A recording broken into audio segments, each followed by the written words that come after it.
Krishna. Welcome you all in the class. Bhagavad Gita की class में आप सभी दर्शकों का बहुत बहुत स्वागत है। तो 4.28 श्लोक आज हमें पढ़ना है। 28 के बाद 29 पढ़ना है। यस, 29 एंड 30 आज हम लोग पढ़ने की कोशिश करेंगे।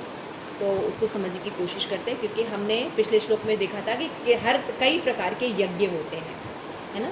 और भगवान ने बताया था कि अगर कोई आत्म साक्षात्कार करता है तो अलग अलग लोगों के लिए अलग अलग तरह के यज्ञ होते हैं। भगवान ने एक्सप्लेन किया था।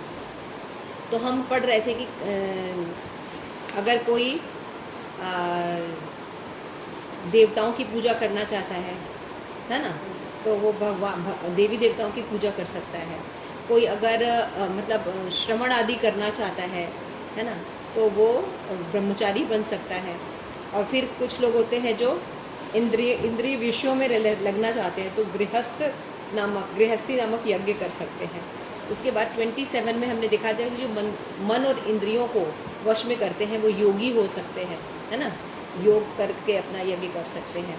उसके बाद हमने 28 श्लोका पढ़ना था। तो आइए पहले प्रार्थना कर लेते हैं, फिर पढ़ते हैं। ओम अज्ञानतिमिरान्धस्य ज्ञानांजन शलाकया चक्षुरुन्मीलितं येन तस्मै श्री गुरुवे नमः। श्री चैतन्य मनोभीष्टं स्थापितं येन भूतले स्वयं रूपकदा मह्यं ददाति स्वपदान्तिकं। हरे कृष्ण कृष्ण कृष्ण हरे हरे, हरे राम राम राम हरे हरे। ग्रंथराज श्रीमद्भगवद्गीता की जय। जय गौर प्रेमानंदे हरि हरि बोल। तो 28 हम एक बार पढ़ लेते हैं। द्रव्य यज्ञा तपो यज्ञा योग यज्ञा तथा अपरे स्वाध्याय ज्ञान यज्ञा च यतयः संशितः व्रता। तो कठोर व्रत अंगीकार करके कुछ लोग अपनी संपत्ति का त्याग करके, कुछ कठिन तपस्या द्वारा, कुछ अष्टांग योग के अभ्यास द्वारा तथा दिव्य ज्ञान में उन्नति करने के लिए वेदों के अध्ययन द्वारा प्रबुद्ध बनते हैं। तो यहाँ पे भगवान अभी सारांश दे रहे हैं सभी यज्ञों का। तो मैं रिक्वेस्ट करूँगी नरसिंह स्तुति माता जी से, लाउडली पढ़िए।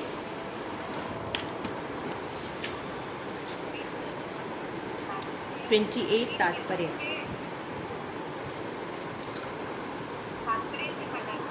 यस, वो पढ़िए।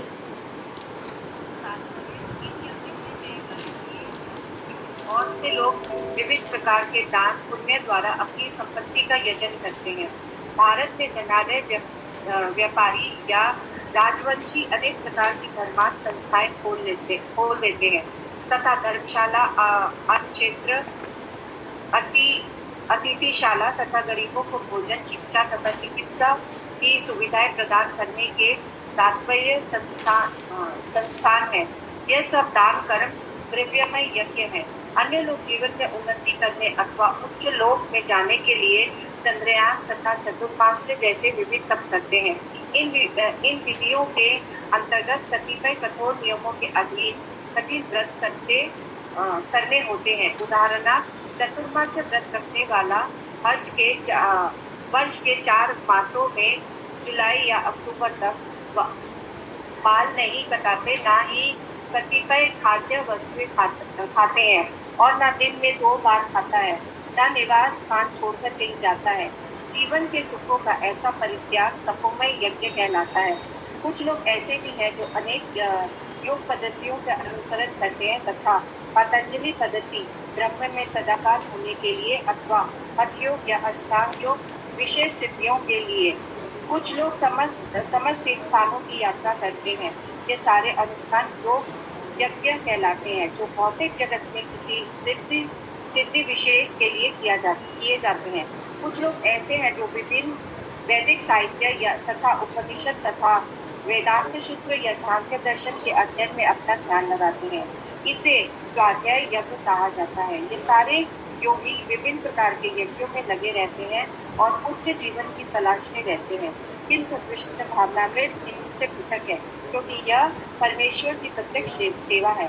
से उपयुक्त किसी भी यज्ञ से प्राप्त नहीं किया जा सकता, अपितु भगवान तथा उनके प्रामाणिक भक्तों की कृपा से ही प्राप्त किया जा सकता है। फलन कृष्ण भावनामृत दिव्य है। Hare Krishna. Thank you so much माता जी। तो इस श्लोक में देखिए भगवान बता रहे हैं कि यज्ञों के कई वर्ग होते हैं, क्योंकि कई प्रकार के लोग होते हैं ना, कर्मी, ज्ञानी, योगी और भक्त। तो ये सभी जो है आध्यात्म की ओर निकलते हैं, लेकिन जो अलग अलग सेक्रीफाइस होते हैं। कई यज्ञ कई वर्ग के लोग होते हैं। बहुत से लोग जो क्या करते हैं, दान और पुण्य करते हैं, है ना, वो दान करते हैं, अपनी संतति का यज्ञ करते हैं। तो इस तरह से वो इस तरह का यज्ञ करते हैं। तो भारत में बहुत से लोग होते हैं, जानते हैं, धनाढ्य लोग होते हैं, जो क्या करते हैं, धर्मशाला बनाते हैं, अन्य क्षेत्र दे देते हैं, अतिथि, अनाथालय, विद्यापीठ आदि की स्थापना करते हैं, जिससे कि जनमानस में कल्याण हो सके। तो वो इस तरह से यज्ञ करते हैं, है ना, क्या करके, दान देकर। अन्य देशों में अनेक अस्पताल, आश्रम, भोजन, गरीबों को भोजन, शिक्षा, बोल के धीरे बोले। अन्य देशों में अनेक अस्पताल, बूढ़ों के लिए आश्रम, गरीबों को भोजन, शिक्षा, चिकित्सा की सुविधाएं प्रदान करने के स्थान खुलवाते हैं। ये होते हैं द्रव्यमय यज्ञ, है ना। तो पहला यज्ञ क्या है, द्रव्यमय यज्ञ, दान देते हैं, धन देते हैं। अन्य लोग जीवन मुक्ति करके उनके उच्च लोक में जानने के लिए चंद्रायण यज्ञ, चतुर्मास आदि करते हैं, है ना। कुछ लोग क्या होता है, उच्च लोगों को जाना चाहते हैं, तो वो अलग यज्ञ करते हैं कुछ लोगों को जाने के लिए, है ना। इन विधियों के अंतर्गत कठोर नियम होते हैं और व्रत होते हैं, है ना। तो जैसे कि चतुर्मास वर्ष होता है, 4 महीने का व्रत करते हैं लोग, चतुर्मास करते हैं, एक बार खाते हैं, है ना, और कई वस्तु में छोड़ देते हैं, नहीं खाते। इनको तपोमय यज्ञ कहते हैं। तो एक हुआ द्रव्यमय यज्ञ, फिर होता है तपोमय यज्ञ। 2 प्रकार के यज्ञ हो गए। द्रव्यमय यज्ञ में क्या होता है, द्रव्य यानी जो पैसे हैं, फैसिलिटीज़ हैं, इनका दान करना। और तपोमय यज्ञ में मेरे तपस्या के द्वारा, तपस्या अंगीकार करके उच्च लोगों की प्राप्ति करना। तो तपोमय यज्ञ में आते हैं आपके जैसे चतुर्मास करना, है ना, और भी कई कठिन व्रतों का पालन करना। तो कुछ लोग ऐसे होते हैं जिन्हें योग पद्धति का अनुसरण होते हैं, ना, योग करते हैं, ब्रह्म में लीन होना चाहते हैं, है ना। तो वो क्या करते हैं, हठ योग, अष्टांग योग, ऐसे योग पद्धतियों का वो चयन करते हैं। तो सांख्य दर्शन में भी अपना ध्यान लगाते हैं, इसको कहते हैं, कुछ लोग हठ योग करते हैं ना, और योग कहलाते हैं, और उपनिषद वेदांत सूत्रों का अध्ययन करते हैं, है ना। तो उनको कहते हैं स्वाध्याय यज्ञ, है ना, उनको स्वाध्याय यज्ञ कहते हैं। एक योग हो गए, दूसरा होगा द्रव्यमय, तपोमय, योग, स्वाध्याय यज्ञ, एक हठ योग और दूसरा स्वाध्याय यज्ञ। स्वाध्याय यज्ञ में क्या करते हैं लोग, ये लोग अलग अलग ग्रंथ पढ़ते हैं, है ना, अध्ययन करते हैं और उच्च जीवन की तलाश में रहते हैं। लेकिन कृष्ण भावनामृत यज्ञ इन सब से अलग है, क्योंकि इसमें क्या होता है, भगवान का प्रत्यक्ष सेवा की जाती है। इसे उपयुक्त किसी भी यज्ञ से प्राप्त नहीं किया जा सकती, भगवान और प्रामाणिक भक्तों की कृपा से प्राप्त किया जाता है। भक्त जब अनुग्रह करते हैं तब हमें भक्ति मिलती है। तो द्रव्यमय यज्ञ, तपोमय यज्ञ, हठ योग और स्वाध्याय यज्ञ, ये सब यज्ञ अलग अलग लोग करते हैं। कर्मी, ज्ञानी, योगी, ये लोग करते हैं, है ना, और इनसे अलग अलग चीज़ें प्राप्त करते हैं, है ना। तो कोई उच्च लोगों को तक जाना चाहता है ना, कोई सिद्धि प्राप्त करना चाहता है। इस तरह से जो है अलग अलग स्वाध्याय यज्ञ करते हैं, ब्रह्मचारी का पालन करते हैं। लेकिन कृष्ण भावना भावित जो यज्ञ होता है, ये इनडायरेक्ट यज्ञ नहीं होता, ये डायरेक्ट यज्ञ होता है। जैसे भगवान होते हैं, सीधे उनकी सेवा की जाती है, जप किया जाता है, भगवान के लिए सारी सेवाएं की जाती हैं और हरि नाम किया जाता है। हरे कृष्णा कृष्णा कृष्णा हरे हरे, हरे राम राम राम हरे हरे। और ये सब प्रक्रिया कैसे की जाती है, कोई अपने मन से नहीं की जाएगी, बल्कि प्रमाणिक शास्त्र के आधार पर प्रमाणिक गुरु के अंडर में रह के की जाती है। तो क्या होता है, भगवान जो है फिर वो प्राप्त होते हैं। तो ये होता है भक्ति यज्ञ, कृष्ण भावनामृत यज्ञ। तो ये यज्ञ सबसे श्रेष्ठ है। तो इसी श्लोक पर श्रील प्रभुपाद ने बॉम्बे में 1974 में लेक्चर दिया। तो श्रील प्रभुपाद कहते हैं कि अलग अलग प्रकार के यज्ञ होते हैं और कर्म कांड, ज्ञान कांड, उपासना कांड के आधार पर होते हैं। तो यज्ञ का जो मेन लक्ष्य होता है वो होता है कि अलग अलग इच्छाओं की प्राप्ति करना। तो जब हम अलग अलग इच्छाएं रखते हैं तो हम अनेक देवी देवताओं की पूजा करते हैं, अलग अलग प्रकार से पूजा करते हैं। और यज्ञ का, जबकि भगवत गीता के अनुसार जो या भागवतम के अनुसार यज्ञ का मतलब होता है भगवान विष्णु के लिए यज्ञ करना, क्योंकि भगवान कृष्ण का नाम यज्ञपति भी है। समझ में आ गया? भगवान का एक नाम है यज्ञपति। तो यानी यज्ञ का मतलब ही होता है कि विष्णु या कृष्ण को प्रसन्न करो। लेकिन लोग पता नहीं होने के कारण कभी देवी देवताओं की पूजा करते हैं, है ना, कभी द्रव्य में यज्ञ करते हैं, कभी स्वाध्याय यज्ञ करते हैं, कभी ब्रह्म में लीन होना चाहते हैं, कभी सिद्धि चाहते हैं। समझ में आ गया? तो यहाँ पे बताते हैं कि Vedas gradually one has to be taken the transcendental position, at least worship of a demigod for a certain type of benefit indicate the understanding that you get the benefit from higher authorities. जैसे सन सूर्य देवता की पूजा, गणेश की पूजा, है ना, दुर्गा की पूजा, 5 पंचकोश देवताओं की पूजा करते हैं ये, जो कि भगवान कृष्ण की भक्ति नहीं करते, तो इन तरह के यज्ञ करते हैं। गणेश की पूजा, सूर्य देव की पूजा, विष्णु की पूजा, शिवा की पूजा और दुर्गा की पूजा, इनको कहते हैं पंचोपासना। इनको कहते हैं पंचोपासना। तो जो कृष्ण की भक्ति के बारे में नहीं जानता, भागवत धर्म नहीं जानता, ये 5 प्रकार के देवों की उपासना वो करते हैं ताकि वो क्या हो सके, उच्च लोगों को जा सके, है ना। और गणेश, शिव, पार्वती और 2, हाँ, गणेश, दुर्गा, शिव, विष्णु, गणेश और सूर्य। सूर्य, गणेश, विष्णु, शिवा, दुर्गा, 5 लोग होंगे ना। पंचोपासना, इनको पंचोपासना कहते हैं। तो ये जो लोग होते हैं वो इसी कैटेगरी में रहते, इसी मटेरियल वर्ल्ड में ही रह जाते हैं और बार बार जन्म मृत्यु जरा व्याधि का दुख सहन करते हैं, शिल प्रभुपाद कह रहे हैं। और इसी प्रकार से एक प्रकार के लोग जो होते हैं वो भगवान कृष्ण की भक्ति करते हैं, जैसा कि भगवान ने भगवद गीता में क्या है, मया अध्यक्षेण प्रकृति सुयस्तेश चराचरम हेतु नामने कौन्तेय जगद्द्वी परिवर्त्यते।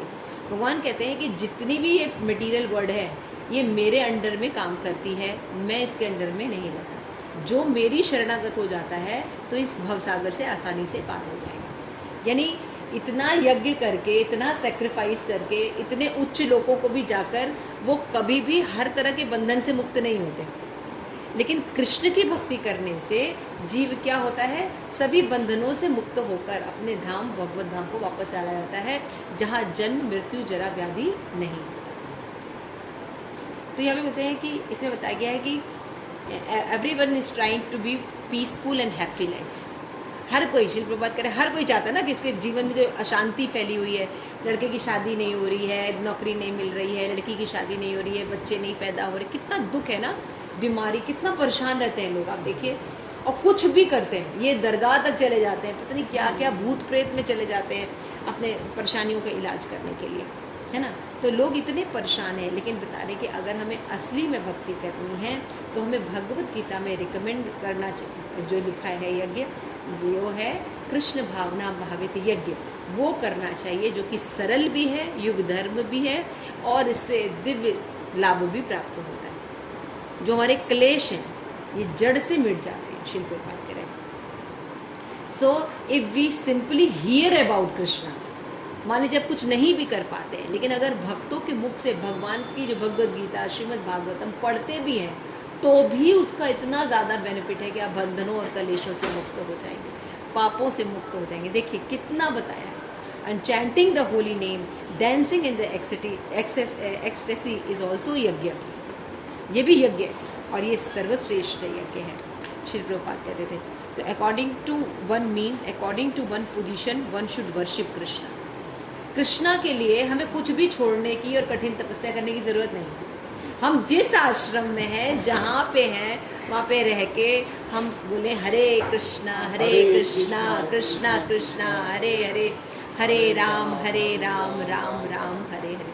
तो मे बी विदाउट एनी द्रव्य, है ना, मे बी विदाउट एनी तपस्या, मे बी विदाउट एनी स्वाध्याय, we can directly go for Krishna भावनामृत यज्ञ, और इन सबसे सर्वश्रेष्ठ लाभ भी मिलेगा। जबकि ये यज्ञ जो है, ये यज्ञ आपको इसी जगत में बंधन में रखेगा। बताइए, तो जब आपको नॉलेज होगा तभी तो आप वो यज्ञ करेंगे ना। जब आपको नॉलेज होगा कि इस दुनिया के बाहर भी दुनिया है, इसके ऊपर भी दुनिया है, इसके ऊपर भी दुनिया है, मरने के बाद भी कहीं जाया जाता है, तो जैसा आपका नॉलेज रहेगा वैसा आपका व्यवहार रहेगा। तो सबसे पहले ये जानना चाहिए कि हम हैं कौन। तो ये शरीर का जो नाश तो टेम्परेरी नाश है, तो सही यज्ञ करना चाहिए कि हम जब भगवान के हैं तो हम कृष्ण भावना भावित यज्ञ करें, कि इस जीवन में भी सुखी करता है और आगे भी सुखी करता है। तो ये शिल प्रभुपाद जो है समझा रहे हैं। तो आइए 29 श्लोक पढ़ते हैं। अपाने जुहति प्राणे, अपाने जुहति प्राणे, प्राणे अपानम तथा परे, प्राणे अपानम तथा परे, प्राणपान गतिरुद्ध्वा, प्राणपान गतिरुद्ध्वा, प्राणायाम परायण, प्राणायाम परायण, अपरे नित्याहारा, अपरे नियताहार, प्राणा प्राणेषु जुहति। प्राणान् प्राणेषु जुहति। हाँ, तो यहाँ पे बताते हैं अन्य लोग भी हैं, मतलब इनके अलावा भी और लोग यज्ञ करते हैं जो समाधि में रहने के लिए श्वास को रोक लेते हैं, यानी प्राणायाम करते हैं। वो अपान में प्राण और प्राण में अपान को रोकने का अभ्यास करते हैं ना। श्वास, योग में श्वास लेते हैं ना, बाहर निकालते हैं, अंदर लेते हैं, ऐसे करते हैं। और अंततः प्राण और अपान को रोककर समाधि में चले जाते हैं। अन्य योगी कम भोजन करके प्राण में आहुति देते हैं, यानी योग के बारे में बताया जा रहा है। अभी हम स्वाद्रव्य में यज्ञ भगवान ने शॉर्ट में सब बता दिया, लेकिन अब भगवान और यज्ञ बता रहे हैं, क्योंकि अलग अलग भी भगवान बता रहे हैं। तो श्वास रोकने की विधि योग विधि होती है। प्रारंभ में हठ योग किया जाता है ना, फिर इंद्रियों पर संयम किया जाता है, जिससे कि आत्म साक्षात्कार व्यक्ति कर सके। ठीक है गौरी, हरे कृष्णा, ठीक है। हाँ, प्राणायाम में योगी विपरीत दिशा में श्वास लेने का तब तक अभ्यास करता है जब तक दोनों वायु उदासीन या सम नहीं हो जाते। जब अपान वायु को प्राण वायु में अर्पित कर दिया जाता है तो रेचक कहते हैं। रेचक और कुंभक है ना, दो चीज़, सांस बाहर निकालना और सांस अंदर खींचना। तो एक प्रकार की प्रक्रिया है। अब हम लोग तो इतना ध्यान नहीं देते, लेकिन जो लोग योग करते हैं उनको ये सब चीज़ें पता है ना। तो रेचक और कुंभक का योगाभ्यास मनुष्य आत्म साक्षात्कार की सिद्धि के लिए अवधि बढ़ा देता है। तो जब हम ये रेचक और कुंभक को अच्छे से करते हैं, श्वास को अच्छे से कंट्रोल करते हैं, तो हमारी आयु बढ़ जाती है, अनेक प्रकार के आत्म साक्षात्कार होते हैं, ऐसा होता है, और कई तरह की सिद्धियाँ भी प्राप्त हो जाती हैं, है ना। इंद्रियाँ जो है वश में हो जाती हैं उनकी। लेकिन श्रील प्रभुपाद कहते हैं किंतु भगवान की दिव्य प्रेमा भक्ति में स्थिर रहने के कारण कृष्ण भक्त में ये चीज़ अपने आप ही हो जाती है। उसको अलग से इंद्रियों को रोकने की ज़रूरत नहीं पड़ती। उसको भक्ति करता तो शाकाहारी व्यंजन अपने आप खाता है ना, और पर स्त्री पर पुरुष से वैसे ही दूर रहता है ना। और जितने भी उसकी जो इंद्रियां होती है उसको भगवत सेवा में लगाने के कारण उसकी इंद्रियां शुद्ध हो जाती हैं, तो गलत चीज़ों की तरफ वो जाती ही नहीं है। तो उसको अलग से योग करके हिमालय पे जाने की ज़रूरत नहीं पड़ती, है ना। अब जैसे हम लोग के मूवमेंट में है, देखो कई नए बच्चे भी जुड़े हुए हैं, है ना। गौरी हैं, यमुना है ना, और भूमिका हैं, सब जुड़े हुए बच्चे हैं। तो यंग बच्चों को ऐसा नहीं कि कोई प्राणायाम हम कराते हैं। कोई कराते हैं आप लोगों को प्राणायाम अलग से? नहीं कराते, इन लोग से चैंटिंग करवाते हैं। आराम से बैठ के इन लोग से चैंटिंग कराते हैं। चैंटिंग करते करते, प्रसाद खाते खाते इनकी इंद्रियां खुद ही इतनी हो गई हैं कि इन लोग को बाहर का खाना सब छूट गया अपने आप ही। और ये क्या हुआ, अब इंद्रियां जो है जब भगवत सेवा में लगती तो दिव्यता प्राप्त कर लेती, तो उनको नीचे का रस फिर अच्छा नहीं लगता, फिर बाहर का खाना पीना ये सब पसंद नहीं आता। तो भगवत प्रसाद जो है जीवा को जीत लेता है और साथ में वाणी को भी शुद्ध कर देता है, तो इनका प्रजल्प बंद हो जाता है। फिर ये भगवान से संबंधित बातें करती हैं, फिर भगवद गीता क्लासेस में आती हैं, है ना। इस समय बैठ के वो फिल्म भी देख सकती हैं, कोई मॉडर्न फिल्म हो, है ना। लेकिन फिर क्लासेस में आना उनको अच्छा लगने लगता है। हम लोगों के साथ क्लासेस बैठ के सुनती नहीं, हमें भी भगवद गीता पढ़नी है।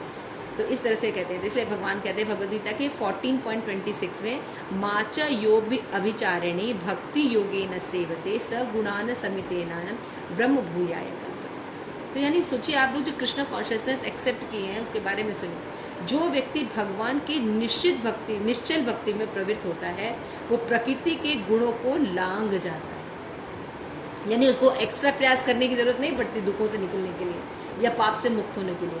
कृष्ण भक्ति करने से ये अपने आप होने लगता है, पाप से भी दूर हो जाता है और उसकी इंद्रियां भी संयमित हो जाती है, जितने भी अपवित्र कार्य उनसे वो दूर हो जाता है क्योंकि उसको हायर टेस्ट में इन्वॉल्व हो जाता है। तो कृष्ण भावना भावित व्यक्ति दिव्य में प्रारंभ करता है और निरंतर उसी चेतना में बना रहता है, यानी समाधि तक जाने की जरूरत नहीं है तब उसको रियलाइजेशन, वो उसकी चेतना इतनी शुरू से दिव्य रहती है कि समाधि में ही रहता है अतः उसका पतन होता नहीं है क्योंकि भगवान उसके पास होते हैं, क्योंकि भगवान के संरक्षण में रहता है, भगवान उसको रक्षा करते हैं, इसलिए उसका पतन नहीं होता और वो भगवत धाम जाता है। कृष्ण प्रसाद को ही खाते ही स्वतः कम खाने की आदत पड़ जाती है, देख लीजिए। और इंद्रिय निग्रह के मामले में कन भोजन करना अच्छा होता है ना, और इंद्रिय निग्रह के बिना भवबंधन से निकल पाना संभव नहीं है। तो इंद्रिय निग्रह अपने आप हो जाता है, फालतू की पिक्चर देखना ये करना वे भक्तों में अपने आप ही खत्म हो जाता है, उनको पैसे दो तो भी नहीं जाएंगे वो, ठीक है ना। तो इस तरह से यहाँ पे श्री प्रभुपाद जो है हमेशा देखिए अपने परपोर्ट में कृष्णा कॉन्शियसनेस छोड़ देते हैं, जबकि बात यहाँ पे योग की जा रही है। तो लेकिन श्री प्रभुपाद की आदत है कि वो कृष्णा कॉन्शियसनेस बोल देते हैं कि कहीं भूल ना जाए ये लोग क्योंकि श्री प्रभुपाद के जो नाम है वो है भक्ति वेदांत, टाइटल मिला था श्री प्रभुपाद को भक्ति वेदांत। वेदांत का मतलब होता है जो वेद के अंत को जानता है, कंक्लूजन जानता है। अभी लोग क्या होता है जब पता होता है तो लक्ष्य उद्देश्य भूल जाते हैं, कोई काम का क्या उद्देश्य है, अंत क्या है, कंक्लूजन क्या है, ये नहीं, ये भूल जाते हैं। तो जब ये भूल जाते हैं तो इसी को धर्म की ग्लानि कहते हैं। कोई काम क्यों करना चाहिए ये भूल जाते हैं और अननेसेसरी चीज़ें करने लगते हैं, तो क्या होता है धर्म का पतन हो जाता है। तो फिर भगवान आके सही चीज़ इस्टेब्लिश करते हैं, ऐसा होता है। तो यहाँ पे यही बताया गया है। तो यहाँ पे बताया गया है अभी कौन से यह प्राणायाम बताया गया है। तो ये भी एक प्रकार का यज्ञ होता है जिसमें सब इंद्रियों को रोका जाता है और वो सब किया जाता है, लेकिन इससे भी श्रेष्ठ श्री प्रभुपाद करें कृष्ण भावनामृति यज्ञ। यहाँ पे लास्ट 30 हम पढ़ लेते हैं। सर्वे अपि एते यज्ञविदा सर्वे अपि एते यज्ञविदा यज्ञशक्ति कल्मषा यज्ञशक्ति कल्मषा यज्ञशिष्ट अमृत भुज्जा यज्ञशिष्ट अमृत यान्ति ब्रह्म सनातनम। यान्ति ब्रह्म सनातनम। ये सभी यज्ञ करने वाले यज्ञ का अर्थ जानने के कारण पाप कर्मों से मुक्त हो जाते हैं और यज्ञ के रूप में अमृत को चखकर परम दिव्य आकाश की ओर बढ़ते हैं। विभिन्न प्रकार के यज्ञ द्रव्यमय, स्वाध्याय और योग की उपयुक्त व्याख्या से ये देखा जाता है कि सबका एक ही उद्देश्य वो है इंद्रियों का निग्रह करना, यानी सेंस कंट्रोल करके भक्ति करना। सबका मतलब यही होता है। इंद्रिय तृप्ति की भौतिक अस्तित्व का मूल कारण है, क्योंकि इंद्रिय तृप्ति अगर हम करते हैं आँखों से, नाक से, कान से, बाकी इंद्रियों से, अगर हम सेंस ग्रेटिफिकेशन करते हैं वही हमारे दुख का कारण है, वही बार बार हमें यहाँ पे लेके आता है ना। तो यहाँ पे बता रहे हैं कि इंद्रिय तृप्ति की भौतिक अस्तित्व का मूल कारण है, अतः इंद्रिय तृप्ति में विभिन्न धरातल पर स्थित न हुआ जाए और जब तक सच्चिदानंद के नित्य धरातल तक उठ पाना बहुत संभव नहीं है। हम अगर इंद्रिय तृप्ति करना चाहेंगे तो हम तो नीचे रहेंगे ना, तो भगवत धाम जाने के लिए हम जा पाएंगे? नहीं जा पाएंगे ना, क्योंकि उसके लिए उतना हाई टेस्ट चाहिए।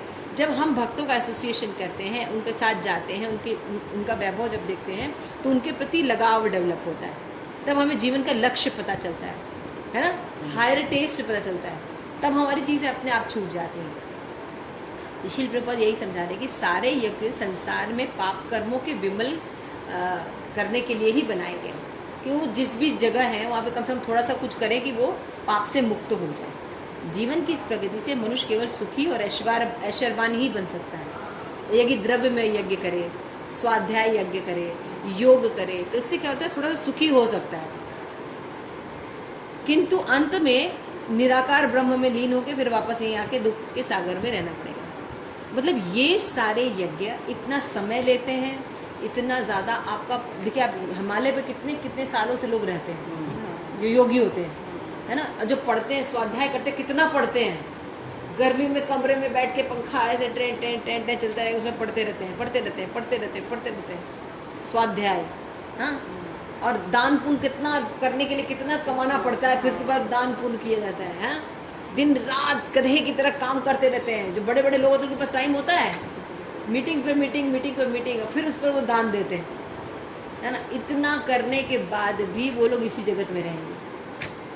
और कृष्ण भावना भावित व्यक्ति गर्मी है, एसी चलाता है, आराम से इंटरनेट खोलता है, जूम चलाता है, और फिर उसके बाद वात्सल्यामृत प्रोग्राम अटेंड करता है और भगवद गीता पढ़ता है, और शरीर त्याग हो जाए तो भगवत धाम, क्योंकि शिल प्रभुपाद की शुद्ध भक्त को हम पढ़ रहे हैं।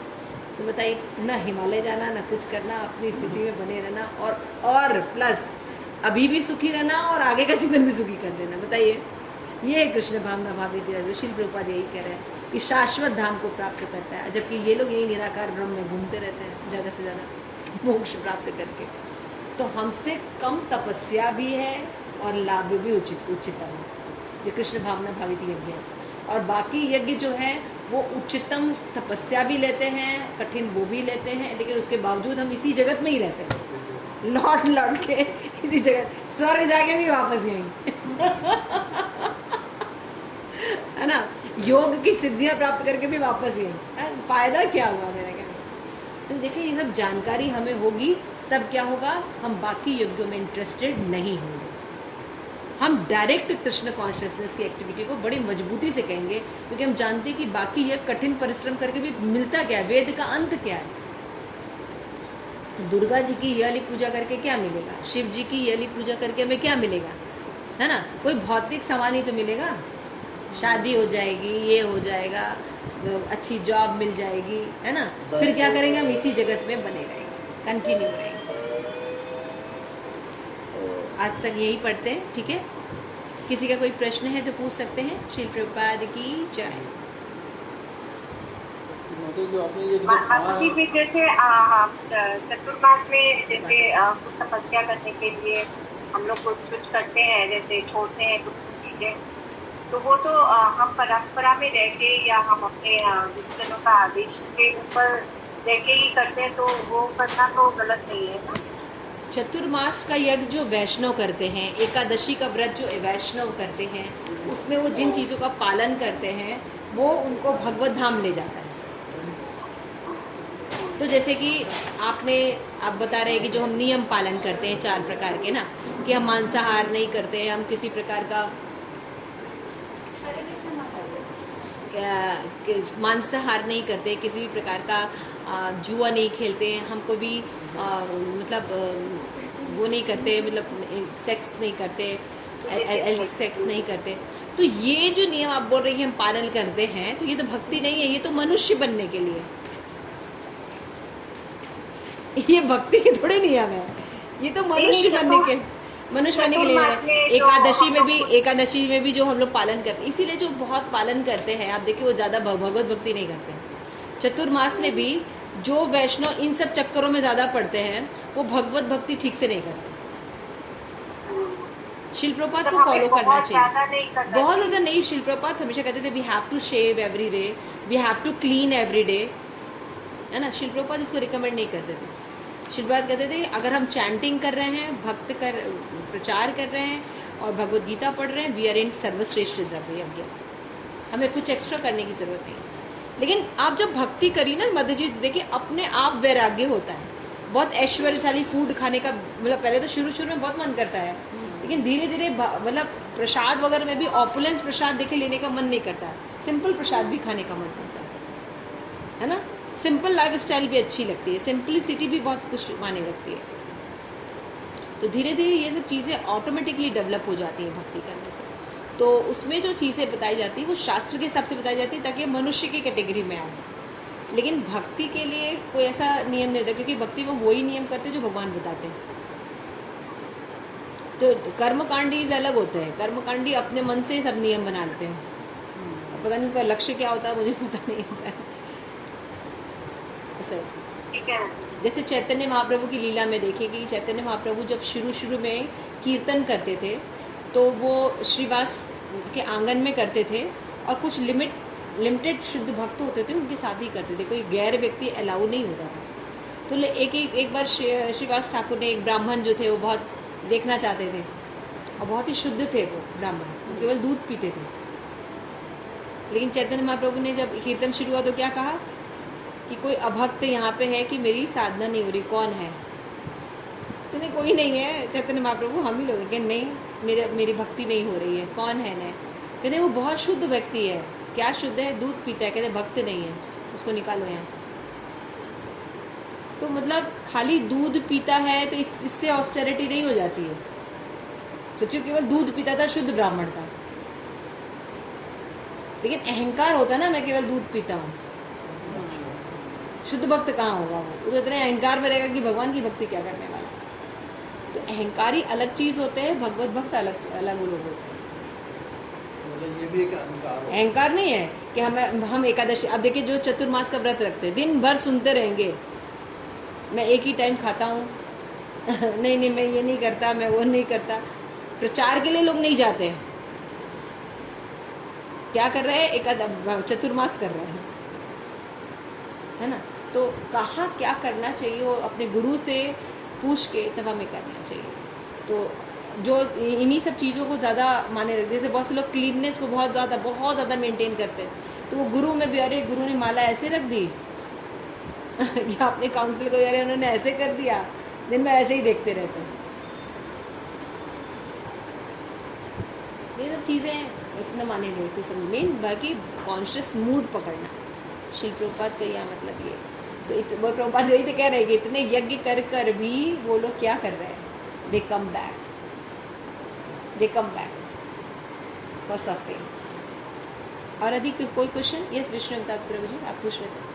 माता जी, जो आपने 5 बताए थे, इनमें जैसे शिव, दुर्गा और ये कहते विष्णु भी है। विष्णु भी है, हाँ। तो विष्णु तो भगवान कृष्ण का ही है। हाँ, लेकिन वो मानते हैं विष्णु को as a demigod, Vishnu को देवता मानते हैं। नॉलेज नहीं होता ना। आप देखिए कभी कभी जब हमको प्रभुपाद से हम नहीं जुड़े थे तो हम लड्डू गोपाल की भी पूजा बाकी गणेश लक्ष्मी के साथ ही कर देते थे कि कृष्णा सुप्रीम पर्सनालिटी। आपको पता था? हमें तो नहीं पता था। आप लोगों में से किसी को पता था? तो ऐसा नहीं कि लड्डू गोपाल तो भारत में जनरली होते ही हैं घरों में लोगों को, लेकिन वो सभी देवी देवता जैसे होते हैं वैसे उनको रख देते हैं। वो नहीं करते थे। स्पेसिफिकेशन नहीं पता ना, भगवान है, सर्वश्रेष्ठता नहीं पता, इसलिए तो भक्ति नहीं करते हैं। और कुछ? ठीक है। श्री प्रभुपाद की जय। आप सभी गौर भक्तवृंद की जय। निताई गौर प्रेमानंदे। हरि हरि। लोग 30 तक हो गया ना। यस, 30 आ जाएंगे।